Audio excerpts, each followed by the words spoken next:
అందరికీ నమస్కారం. Welcome to it's UTV.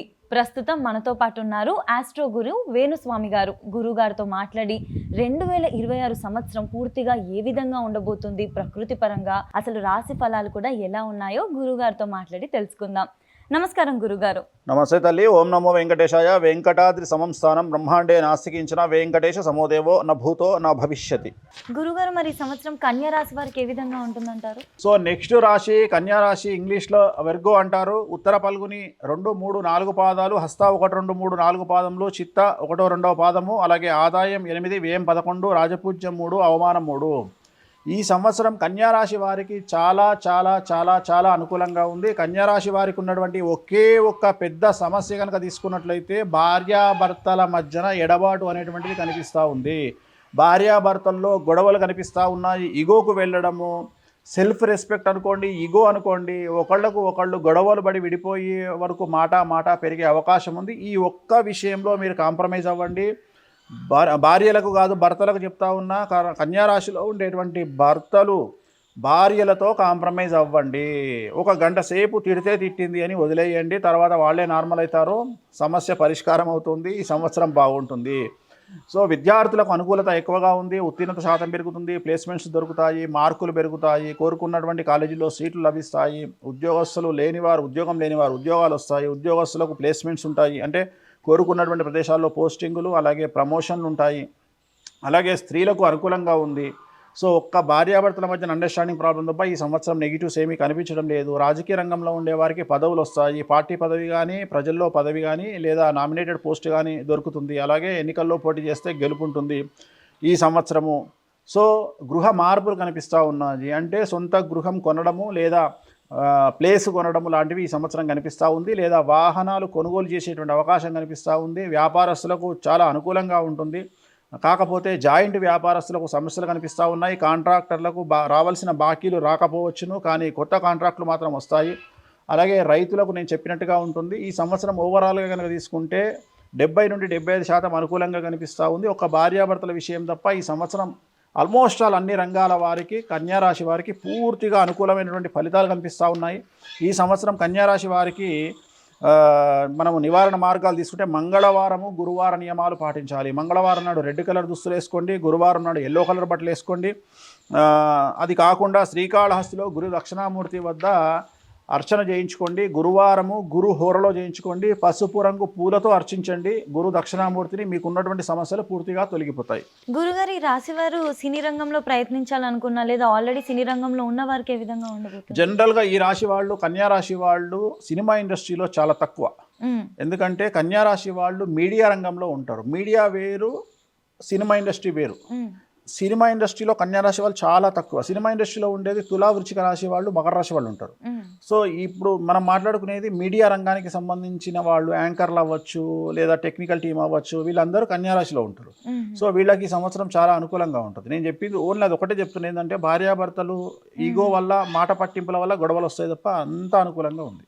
ఇక్కడికి రాగానే నేను మొదటిగా చూసింది చక్కగా అందంగా అమ్మవారి విగ్రహాలు అయితే ఉన్నాయి. వెంకటేశ్వర స్వామి విగ్రహం కూడా ఉంది. కాకపోతే మీ పక్కనే ఉన్న విగ్రహం ఏంటో నాకు తెలియట్లేదు. ఒకసారి దాని యొక్క ప్రత్యేకత ఏంటి, అసలు అదేంటో చెప్తారా?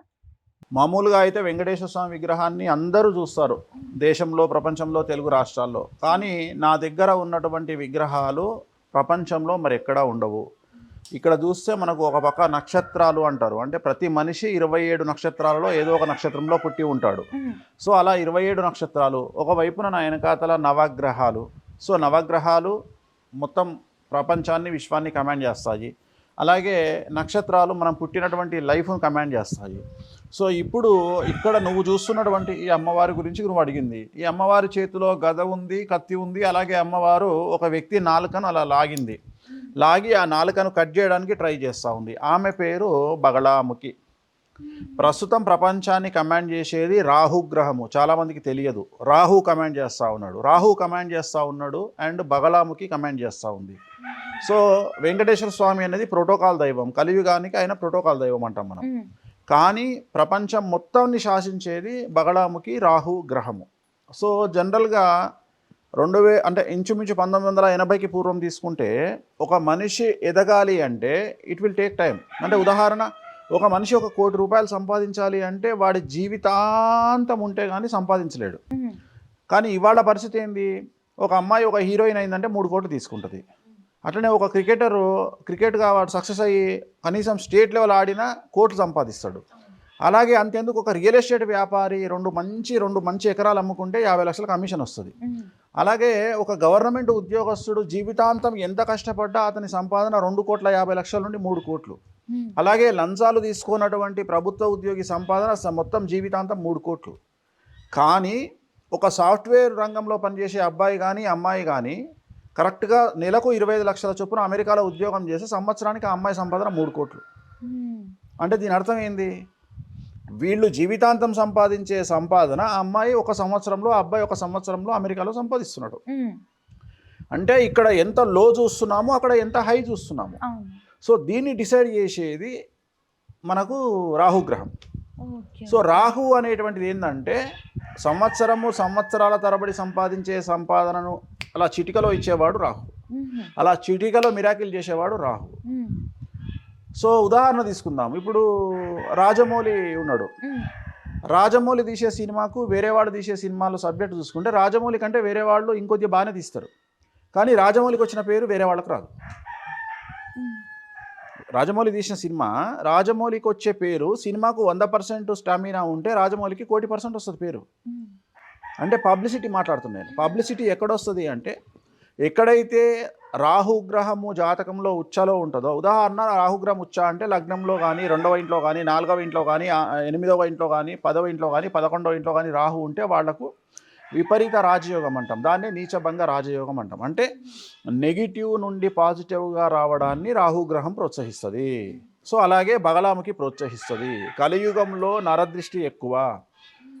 ఒక భార్యాభర్త కలిసి కారులో వెళ్తే ఏడ్చి చస్తారు. అట్లనే ఒక సినిమా హిట్ అయితే ఇంకొకళ్ళు ఏడ్చి చస్తారు. అట్లనే మనం కారు కొనుక్కుంటే మన పక్కింటోడు ఏడ్చి చస్తాడు. సో మన జీవితంలో మనం మంచి బట్టలు వేసుకుంటే ఏడ్చి చస్తారు. సో నీ జీవితంలో నువ్వు ఏం చేసినా నువ్వు డెవలప్ అయినవు అంటే ఒక మెట్టెదగ్గానే చస్తారు జనాలు. సో ఇది కలియుగ ధర్మం. ఆ ధర్మాన్ని, ఆ ఏడుపును దెబ్బకొట్టేది బగలాముఖి అమ్మవారు. సో ఈమె చేతిలో ఏముంది అంటే ఓం క్లీం బగలాముఖీం సర్వదుష్టానాం వాచం ముఖం పదం స్తంభయ జిహ్వాం కీలయ బుద్ధిం వినాశయ క్లీం ఓం స్వాహ అంటే శత్రువులు, ఎవరైతే శత్రువులు అనేవాళ్ళు మన మీద నరఘోషతో ఉండొచ్చు, లీగల్ ఇష్యూస్లో మనల్ని వెంటాడొచ్చు, అంటే న్యాయపరమైన ల్యాండ్పరమైన ఇబ్బందులు ఉండొచ్చు, అలాగే మనకు అప్పులిచ్చే వాళ్ళు అవ్వచ్చు, లేదా కోర్టు కేసుల్లో మనల్ని ఇరికించే వాళ్ళు అవ్వచ్చు, లేదా మనల్ని టార్గెట్ చేసి మన జీవితాన్ని నాశనం చేద్దామని ప్రయత్నం చేసేవాళ్ళు కావచ్చు. సో ఇలాంటి వాళ్ళందరినీ ఒకే ఒక్క దెబ్బతో వేటు వేసే అమ్మవారు బగలాముఖి అమ్మవారు. ఈమెని పూజిస్తే, ఈమెను ఎవరైతే పూజిస్తారో వాళ్ళ జోలికి వెళ్ళొద్దు అని శాస్త్రాలు చెప్తున్నాయి. సో బగలాముఖి అమ్మవారిని ఎవరైతే వామాచారంలో పూజిస్తారో, వామాచారము అంటే నేను చేసే ప్రాసెస్, నేను చేసే పూజలలో నాన్ వెజ్ ఉంటుంది, లిక్కర్ ఉంటుంది. సో అందుకని అలాంటి పూజలు చేసే వాళ్ళ జోలికి వెళ్ళకండి అని చెప్తుంది. అలాగే ఈ అమ్మవార్లను పూజించే వాళ్ళకు కూడా ఎక్స్ట్రీమ్ పవర్స్ ఉంటాయి. ఉదాహరణ నెగిటివ్ నుండి పాజిటివ్లోకి వెళ్తారు వాళ్ళ లైఫ్లో. ఉదాహరణ మిరాయి సినిమా చూస్తే మిరాయిలో మంచు మనోజు బగలాముఖి ప్రయోగాన్ని చేస్తాడు. ఎప్పుడైతే బగలాముఖి ఆ సినిమా స్టార్ట్ అయిందో అప్పటి నుండి మంచు మనోజ్ ఫ్యామిలీలో గొడవలు స్టార్ట్ అయినాయి. నువ్వు చూసుంటావు ఆల్రెడీ టీవీలో, వాళ్ళ ఫ్యామిలీలో, మంచు ఫ్యామిలీలో. సో దానికి కారణం బగలాముఖి అమ్మవారు. అంటే నిన్ను సమాజంలోకి అలా తీసుకెళ్తుంది, చాలా ఎక్స్ట్రీమ్గా తీసుకెళ్తుంది, కానీ నెగిటివ్గా తీసుకెళ్తుంది. కానీ అల్టిమేట్గా నేను తీసుకెళ్ళి టాప్లో కూర్చోబెడుతుంది. అంటే నువ్వు ఆ వెళ్ళే ప్రాసెస్లో నీకు భయం ఉంటుంది. అంటే ఒక రాకెట్లో నువ్వు రీచ్ అయ్యే పొజిషన్, సునీత విలియమ్స్ ఉంది, రాకెట్లో వెళ్ళిన తర్వాత స్పేస్లోకి రీచ్ అయ్యే వరకు ఏదైతే ఫియర్ ఉంటుందో ఆ ఫియర్ను ఎప్పుడు కోల్పోతావు నువ్వు అంటే స్పేస్లో రీచ్ అయిన తర్వాత కోల్పోతావు. అప్పుడు నీకు పేరు స్టార్ట్ అవుతుంది, ఓ సునీత విలియమ్స్ తోపు. అట్లనే నీ జర్నీ అంతా కొద్దిగా వైబ్రేట్ అవుతూ ఉంటుంది. బట్ ఏదైతే డెస్టినేషన్ ఉందో ఆ డెస్టినేషన్కి రీచ్ అయినాక నువ్వు ప్రశాంతంగా గడపవచ్చు. సెలబ్రిటీ స్టేటస్, ఆ సెలబ్రిటీ స్టేటస్ని ఇచ్చే అమ్మవారు బగలాముఖి. అలాగే మనకున్న శత్రువులను చీల్చి చెండాడే అమ్మవారు బగలాముఖి. వాడు ఎంత పెద్ద తోపు శత్రువు అయినా సరే వాడికి చుక్కలు చూపించే అమ్మవారు బగలాముఖి. సో అందుకని ఈ అమ్మవారు కలియుగానికి ప్రోటోకాల్ దేవత. వెంకటేశ్వర స్వామి ఎలాగైతే ప్రోటోకాల్ దేవతనో, రాహువు అండ్ ఈ అమ్మవారు ఇప్పుడు కలియుగంలో మనం పూజించాల్సినటువంటి దేవతలు. అందుకని ఈ అమ్మవారికి ఇక్కడ అన్ని దశమహావిద్యల ప్రోగ్రాములు జరుగుతాయి. సో ఈ విగ్రహాలు ప్రపంచంలో మరి ఎక్కడా ఉండవు, నా దగ్గర మాత్రమే ఉంటాయి. పంచలోహ విగ్రహాలు ఎక్కడా లేవు ఇవి. సో మన దగ్గర చేసే పూజా కార్యక్రమాల కోసం ఈ విగ్రహాలను తెప్పించడం జరిగింది. ఆమె రాజశ్యామల, ఈమె బగడాముఖి, ఆ పక్కన శ్మశాన కాళి అండ్ శ్మశాన తార. సో ఇవన్నీ ఈ 4 విగ్రహాలు ఇక్కడ మన దగ్గర ఉంటాయి. వీటికి మనం అభిషేకాలు, పూజలు నిర్వహించి యజమానులు ఎవరైతే కోరుకుంటారో వాళ్ళ కోరికలు తీర్చడానికి వీటిని ఉపయోగిస్తాం.